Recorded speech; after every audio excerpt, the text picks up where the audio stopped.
Jesus walks into a bar. He sees a Russian man with a glass of water. Jesus asks, "My son, are you a believer?" The Russian replies, "No." With a wave of his hands, Jesus changes it to a glass of wine. "Well, my son, do you believe now?" The Russian frowns and shakes his head. The next day, Jesus comes into the bar and sees the same man. "My son, are you a believer yet?" The Russian replies, "No." Jesus waves his hands, and behold, the glass again is changed to wine. "Well, my son, now you surely believe." The Russian frowns and shakes his head. On the third day, Jesus enters the bar and approaches the Russian. "My son, are you a believer yet?" The Russian looks up. "If I say I believe, will you just leave my vodka alone today?" 3 men are training to be Vladimir Putin's bodyguards. The training course is exhausting and incredibly challenging. On their last day of training, the instructor separates the 3 and puts them in separate rooms, calling them one by one into the presidential hallway. "Sergeant Andreev, come into the hallway." "Yes, sir." Andreev marched into the hallway. "Sergeant, behind that door is President Putin. He is alone and undefended. On the table is a gun. You are to shoot him and then report back to me." Sergeant Andreev goes into the room and closes the door. 2 minutes later, he returns. "Sir, my respect and admiration for our leader and protector of Russia is too great, and I will not shoot him." "Very good, Sergeant. Return to the room and tell no one what happened here. Bring me Sergeant Brusilov." "Yes, sir." Brusilov marched into the hallway. "Sergeant, behind that door is President Putin. He is alone and undefended. On the table is a gun. You are to shoot him and then report back to me." Sergeant Brusilov goes into the room and closes the door. 2 minutes later, there is the sound of a gun being fired pop. Brusilov returns outside. "Sir, my respect and admiration for our leader and protector of Russia is too great. I chose instead to shoot myself, but the gun was loaded with blanks." "Very good, Sergeant. Return to the room and tell no one of what happened here. Bring me Sergeant Pavlichenko." "Yes, sir." Pavlichenko marched into the hallway. "Sergeant, behind that door is President Putin. He is alone and undefended. On the table is a gun. You are to shoot him and then report back to me." Sergeant Pavlichenko goes into the room and closes the door. 2 minutes later, there's the sound of a gun being fired pop. Then 6 more pop, pop, pop, pop, pop, pop. Then there's the sound of glass breaking and wood shattering. Then Pavlichenko returns outside. "Sir, the gun was loaded with blanks, so I was forced to beat him to death with a chair." An ex-husband and ex-wife are in court fighting in a bitter custody battle over their child. The judge asks the woman, "Why do you feel you deserve custody?" The woman says, "I brought that child into this world. My child literally came out of me. That is why I deserve custody." The judge nods his head and says, "That is a simple and logical reason. It makes sense." Then the judge turns his head to the man and asks, "She said her side of things. Why do you feel you deserve custody?" The man sits in his chair and slowly drinks from a can of Coke. Then he holds up the empty can in his hand and says, "Was this my Coke or my ex-wife's Coke?" Confused, the judge says, "I believe that was your Coke." The wife is also confused, and the judge looks over at her and asks, "Was that your Coke?" The ex-wife says, "No, it was his Coke." The man looks at the judge and says, "Good, we all agree. So when I put money in a Coke machine and a Coke pops out the Coke, is mine not the Coke machine's, correct?" I chose not to put my own picture up on my dating profile, just a picture of my pickup. But that's okay, because she just put a picture of her dog. I sent her a message, something almost clever like, "Your dog can ride in my pickup anytime." And she responded. We clicked pretty quickly and started chatting regularly. Every day, sometimes throughout the day. Slowly we learned more about each other. Her dog's name was Daisy. My truck's name was Dodge Ram. I apologize for my lack of creativity. She was a CPA. I was a beekeeper. And at this, she stumbled. If we ever meet in real life, I want you to know that I could never date a beekeeper. But we were still far away from that point. So it was moot. But time went on, and we gradually became closer to that point. More personal information. What firm she worked for. Where my farm was. Names of relatives. Names of high schools. All the things that just come up in conversation, eventually, if you talk to someone long enough. But oddly, after all this time, neither of us had thought to send any pictures. Until one day I got a message from her. I never thought I'd say this, but I really do want to meet you in person. I think we have a rare connection, and I don't want to squander it. I want to send you my picture, and I want you to send me yours, but I'm telling you, I can never date a beekeeper. I couldn't imagine a life without my bees, but I also couldn't imagine a life without her. Tentatively, reluctantly, I clicked on the image attached to her message. Then I saw her face. Now I'm a believer. A man, enjoying bachelorhood while his wife was away visiting her parents, lived like a typical bachelor, living on whatever was in the pantry. Cauliflower in the fridge? Fry them with the eggs found there, and that's lunch and dinner. Don't want to cook? Open up the cans of soup in the pantry. Dropped a can of soup, luckily unopened, on his foot. Need a cold compress? Use the packet of frozen peas in the freezer. Oh dear, peas have thawed. Use them in the soups. You get the idea. Come the day wife is due to return, hubby takes stock and realizes he has a lot of stuff to replace and some cleaning to do. While tidying up, he notices some peas had rolled under the fridge.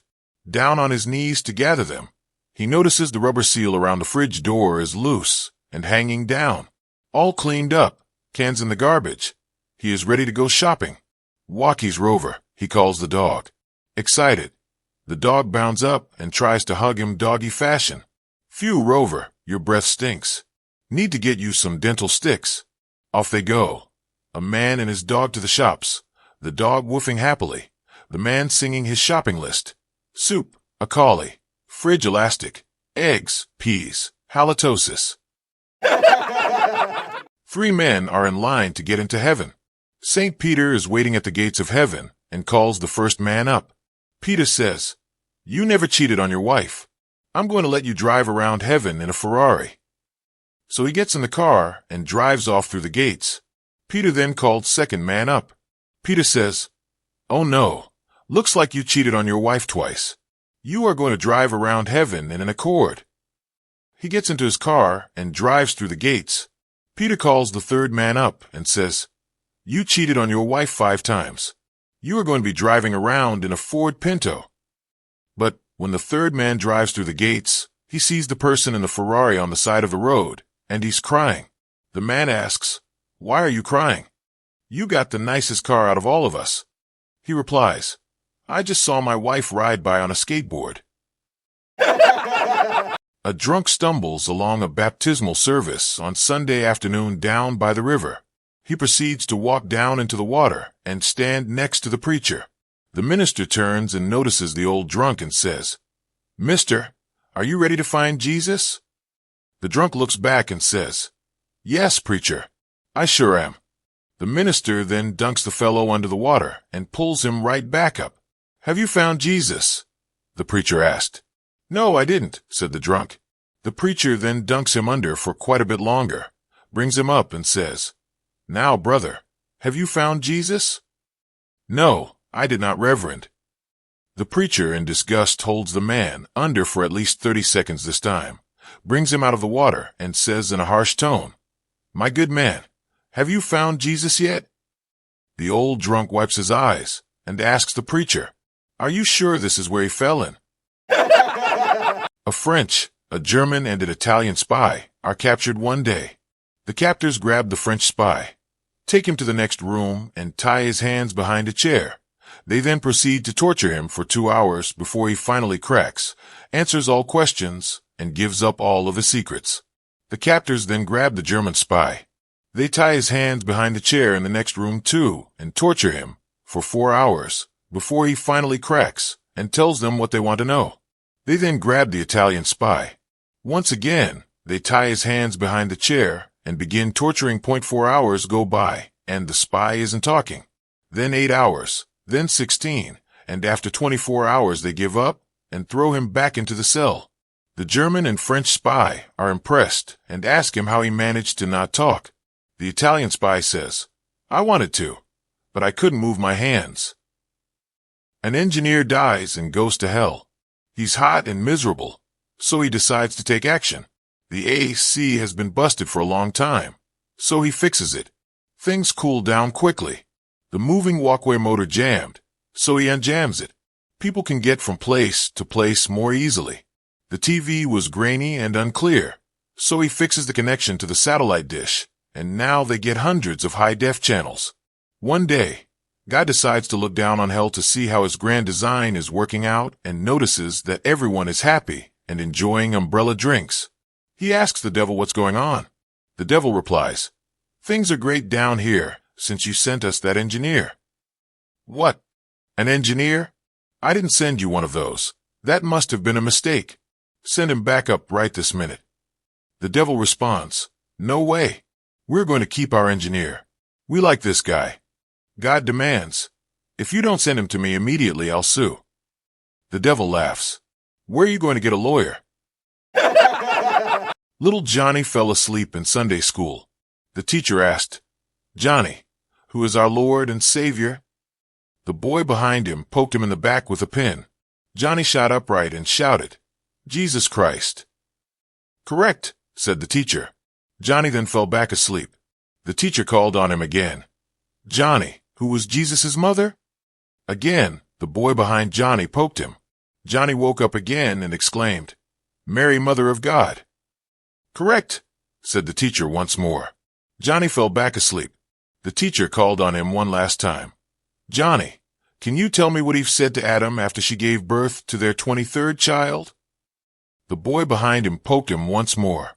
Johnny shot up and shouted, "You stick that thing in me once more, and I'll snap it in half." A police officer was driving through an empty freeway in the woods one day when he stumbled upon the corpse of a large animal laying on the side of a road.